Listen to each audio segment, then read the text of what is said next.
Hello viewers, যারা class 8-এ পড়ছো আজকে তাদেরকে আমি 3rd ইউনিটের পরীক্ষাতে নিয়ে চলে এসেছি ভূগোলের কয়েকটা সাজেশন প্রশ্ন। দেখে নাও কী কী প্রশ্ন ভূগোল থেকে করবে। ব্রোকেন হিলকে রূপর শহর বলা হয়। প্রশ্ন আসতে পারে কাকে রূপর শহর বলা হয়।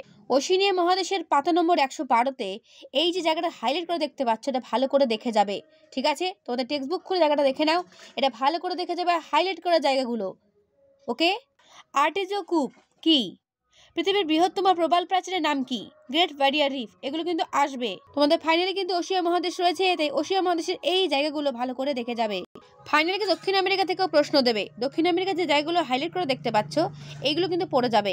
আমি যে জায়গাগুলো বলছি অবশ্যই কিন্তু এগুলো পড়ে যাও, পরীক্ষা কিন্তু এর মধ্যে কমন পাবে। তোমাদের কিন্তু ম্যাপ পয়েন্টিং থাকবে ফাইনালে একটা, তাই দক্ষিণ আমেরিকা ম্যাপটা ভালো করে দেখে যাবে। যেগুলো লাল বক্সে দেওয়া রয়েছে নামগুলো ভালো করে দেখে নেবে, কোথায় কোথায় অবস্থান ম্যাপ পয়েন্টিং আসবে।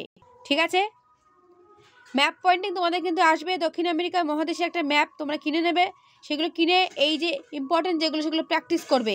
নদ নদী দেখে নিলে নদ নদীগুলো কী কী নদ নদী রয়েছে দক্ষিণ আমেরিকার, সেই নদ নদীগুলোর অবস্থানটা ভালো করে দেখে নেবে। আসবে 10 নম্বরের ম্যাপ পয়েন্টিং। যেই জায়গাগুলো হাইলাইট করা সেগুলো ভালো করে দেখে নেবে। তো এখানে তোমাদের কয়েকটা প্রশ্ন আমি দেখাতে পারলাম। যদি পুরো ভিডিও পেতে চাও বা পুরো সাজেশন পেতে চাও অবশ্যই আমার চ্যানেলে এসে ক্লাস 8 প্লেলিস্ট ফলো করে সেখান থেকে দেখে নেবে। সেখানে ভূগোল কেন অন্য সাবজেক্ট সাজেশনও দেওয়া রয়েছে, তাহলে অবশ্যই কিন্তু এসে দেখে নিও। আর যদি ভালো লাগে একটা লাইক করো, বন্ধুদের কাছে শেয়ার করে দিও।